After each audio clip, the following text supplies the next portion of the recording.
जय Hind defence lovers. आज की टॉप हेडलाइंस कुछ इस प्रकार है। पहला तेजस मार्क 1 जुलाई में होगा इंडियन एयरफोर्स को डिलीवर। भारत से इजरायल के लिए एक्सप्लोजिव्स लेकर जा रही मर्चेंट वेसल को स्पेन ने अपने वहां डॉक करने की नहीं दी परमिशन। भारतीय विदेश मंत्रालय का पीओके में चल रहे विरोध प्रदर्शन पर आया स्टेटमेंट। इंडियन नेवी के जवानों को हनी ट्रैप में फंसाने की साजिश में एनआईए ने फाइल करी एक व्यक्ति के खिलाफ चार्जशीट। और इंडियन नेवी के लिए 2 मार्च सिस्टम हुए रवाना।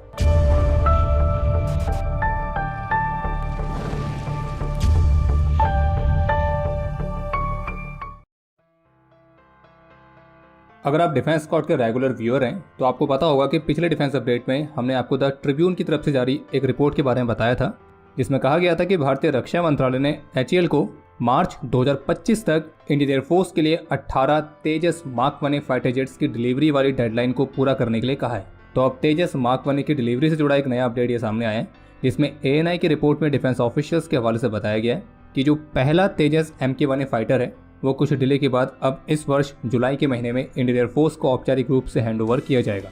और कुछ टेक्निकल रीजंस के कारण पहले तेजस मार्क 1 फाइटर की डिलीवरी में डिले बताया गया है। बाकी तेजस मार्क 1 की पहली उड़ान को तो कंप्लीट कर लिया गया है और अब कुछ एडिशनल इंटीग्रेशन ट्रायल्स आने वाले सप्ताह में कंप्लीट करने की उम्मीद है, फिर जिसके बाद जाकर ये एयरक्राफ्ट एयरफोर्स को डिलीवर होगा। और हाँ, बाकी इस बात में कोई डाउट नहीं है कि आपके मन में यही प्रश्न आ रहा होगा कि जब पहले तेजस मार्क 1 फाइटर की डिलीवरी में ऑलरेडी डिले है तो फिर मार्च 2025 तक जो 18 तेजस मार्क 1 फाइटर्स को डिलीवर करने का शेड्यूल बनाया गया है तो वो शेड्यूल आखिर पूरा कैसे होने वाला है। तो इसलिए पिछले डिफेंस अपडेट में हमने आपको कहा था कि ये शेड्यूल पूरा होगा या नहीं होगा, तो उसके बारे में अगले साल मार्च में बात करेंगे। और बाकी तेजस मार्क 1 की डिलीवरी को लेकर तो हम कोई गारंटी नहीं दे सकते हैं, लेकिन एक चीज़ की गारंटी दे सकते हैं कि अगर आप squadron.in पे जाके कोई भी मर्चेंडाइज बाय करते हैं तो विजय कूपन कोड के साथ आपको गारंटी डिस्काउंट मिलेगा और उसकी डिलीवरी भी आपको समय पर मिलेगी। बाकी लिंक डिस्क्रिप्शन में दिया गया है। स्पेनिश मीडिया की तरफ से जारी की गई रिपोर्ट्स के मुताबिक स्पेन ने एक डेनिश फ्लैग मर्चेंट वेसल को पोर्ट कॉल की मंजूरी नहीं दी है और रिपोर्ट्स के मुताबिक ये मर्चेंट वेसल भारत से इजरायल के लिए 27 टन तक के एक्सप्लोजिव मटेरियल को कैरी कर रही थी। और स्पेनिश ऑफिशियल्स का कहना है कि मिडिल ईस्ट में शांति की ज़रूरत है, ना कि और अधिक वेपन्स की। तो इसलिए ऐसा पहली बार है जब वे ऐसा कर रहे हैं, क्योंकि पहली बार उन्होंने एक शिप को डिटेक्ट किया है जो कि इजरायल के लिए आर्म्स के शिपमेंट को ले जा रही थी और वो इस बीच स्पेनिश पोर्ट में कॉल करना चाहती थी, लेकिन स्पेन ने उसे अपने वहां पोर्ट कॉल की मंजूरी नहीं दी है। बाकी स्पेन के ऑफिशियल्स का यह भी कहना है कि कोई भी शिप जो इजरायल के लिए हथियारों को कैरी करेगी तो उनको स्पेन के पोर्ट में डॉक करने की मंजूरी नहीं मिलेगी और स्पेन की ये पॉलिसी हर एक शिप के लिए रहने वाली है। बाकी इस मामले पर द प्रिंट की तरफ से रिपोर्ट जारी की गई और इस रिपोर्ट में सोर्सेज के हवाले से बताया गया है। बाकी इस मामले पर द प्रिंट की तरफ से जारी रिपोर्ट में सोर्सेज के हवाले से बताया गया है कि क्या भारत इजरायल के लिए मिलिट्री से संबंधित इक्विपमेंट और मटेरियल को एक्सपोर्ट कर रहा है या नहीं कर रहा है, तो उसकी डिटेल्स भारतीय ऑफिशियल्स की तरफ से फिलहाल अभी तक देखने को नहीं मिली। लेकिन हाँ, ये जरूर कहा गया कि इस तरह के सामान को कहीं भी ट्रांसफर करने के लिए इसमें कोई भी इंटरनेशनल रूल्स या रेगुलेशंस का वायलेशन नहीं है। पाकिस्तान की इंटेलिजेंस एजेंसी ISI के कहने पर इंडियन नेवी के जवानों को हनी ट्रैप में फंसाने की साजिश रचने के आरोप में एनआईए ने मुंबई में रहने वाले एक व्यक्ति के खिलाफ चार्जशीट दाखिल करी है। इस व्यक्ति की पहचान अमान सलीम शेख के तौर पर हुई है और एनआईए ने इसे पिछले साल 20 नवंबर को गिरफ्तार कर लिया था। और एनआईए ने अमान सलीम शेख को मुंबई के 2 स्थान और असम के होजाई और नागांव जिलों में की गई छापेमारी के बाद मुंबई से गिरफ्तार किया था। और इसकी गिरफ्तारी के साथ इस मामले में अब तक गिरफ्तार किए गए आरोपियों की कुल संख्या 3 हो गई है। और इस अमान सलीम शेख को उन सिम कार्ड्स के साथ पाया गया जिसका उपयोग रैकेट में शामिल पाकिस्तानी खुफिया अधिकारियों द्वारा किया जा रहा था, जो पहली बार 2021 में सामने आया और फिर आंध्र प्रदेश के काउंटर इंटेलिजेंस सेल ने 12 जनवरी 2021 को मामला दर्ज किया था। और खैर, बाकी इस मामले की बाकी की इन्वेस्टिगेशन जारी है। बाकी आगे बढ़ने से पहले अगर आप उनमें से हैं जो कि एनडीए एग्जामिनेशन की तैयारी नहीं कर रहे हैं तो आप ये वाला पार्ट स्किप करके सीधे अगले डिफेंस अपडेट पे जा सकते हैं। लेकिन अगर आप उनमें से हैं जो कि एनडीए एग्जाम की तैयारी कर रहे हैं तो आप ये वाला पार्ट मिस मत करिएगा, आपके लिए कुछ खास रिकमेंडेशंस हैं। तो ये तो आपको पता ही होगा कि यूपीएससी ने NDA 2 2024 का नोटिफिकेशन जारी कर दिया है और ये जो एग्ज़ाम है ये 1 सितंबर 2024 के लिए शेड्यूल किया गया है। और जब बात आती है एनडीए एग्जामिनेशन की तो आप में से बहुत सारे एस्पिरेंट होंगे जो कि इस बात को लेकर कन्फ्यूज़ रहते हैं कि इसकी तैयारी के लिए ऑनलाइन कोचिंग लेनी चाहिए या फिर ऑफलाइन कोचिंग लेनी चाहिए। और अक्सर ऑनलाइन ऑफलाइन वाला जो कन्फ्यूज़न है ये बहुतों के मन में बना रहता है।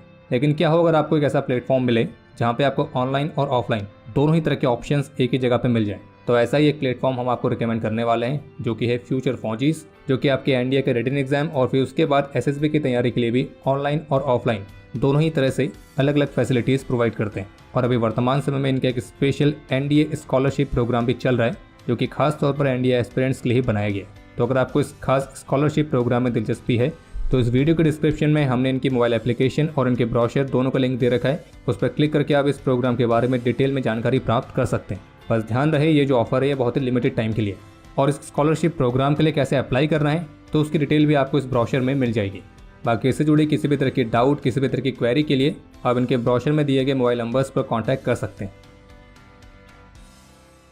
आज की प्रेस ब्रीफिंग में पीओके में चल रहे विरोध प्रदर्शन की क्वेरी का आंसर देते हुए भारतीय विदेश मंत्रालय के प्रवक्ता की तरफ से कहा गया कि हमने पाकिस्तान के कब्जे वाले जम्मू कश्मीर के कई इलाकों में विरोध प्रदर्शन की रिपोर्ट्स देखी हैं और हमारा मानना है कि ये इन क्षेत्रों से संसाधनों की लूट की पाकिस्तान की निरंतर नीति का एक स्वाभाविक परिणाम है जो उसके जबरन और अवैध कब्जे में है। और पाकिस्तान की जो शोषण करने वाली नीतियाँ हैं वो स्थानीय लोगों को उनके अपने संसाधनों पर अधिकार और उसके लाभों से वंचित करती है। और हम इस बात को फिर से दोहराते हैं कि जम्मू कश्मीर और लद्दाख यूनियन टेरिटरीज पूरी तरह से भारत के अभिन्न अंग थे, हैं और हमेशा रहेंगे।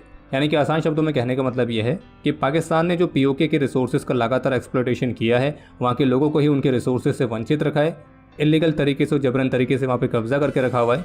तो पीओके के विरोध प्रदर्शन पाकिस्तान के इन्हीं हरकतों का परिणाम है। बाकी इसके अलावा भी जो स्पेन वाला मामला हुआ है, इसमें स्पेन ने भारत से इजराइल जा रही मर्चेंट वेसल को अपने वहाँ डॉक करने की मंजूरी नहीं दी है। तो इस पर भारतीय विदेश मंत्रालय के प्रवक्ता की तरफ से कहा गया कि अभी हम इस मैटर को देख रहे हैं। इंडियन नेवी के लिए 2 एडवांस टॉर्पेडो डिकॉय सिस्टम जिनका नाम है मारीच, तो उन्हें रवाना किया गया है।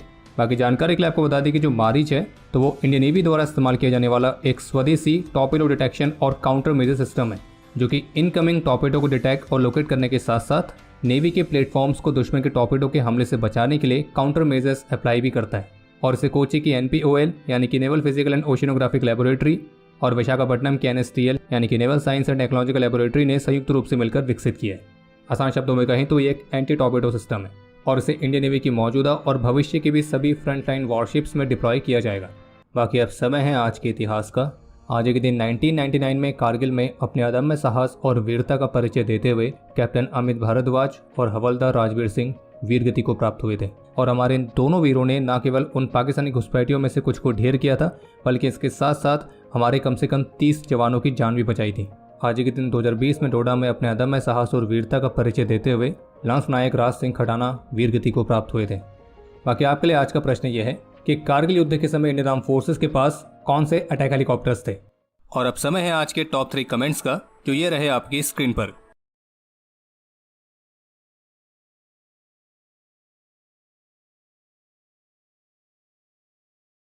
तो हमारे आज के इस एपिसोड के लिए इतना ही। उम्मीद है आपको एपिसोड पसंद आया होगा। पसंद आया तो वीडियो को लाइक जरूर करें। कोई भी सुझाव या सवाल हो तो उसके लिए कमेंट सेक्शन ओपन है।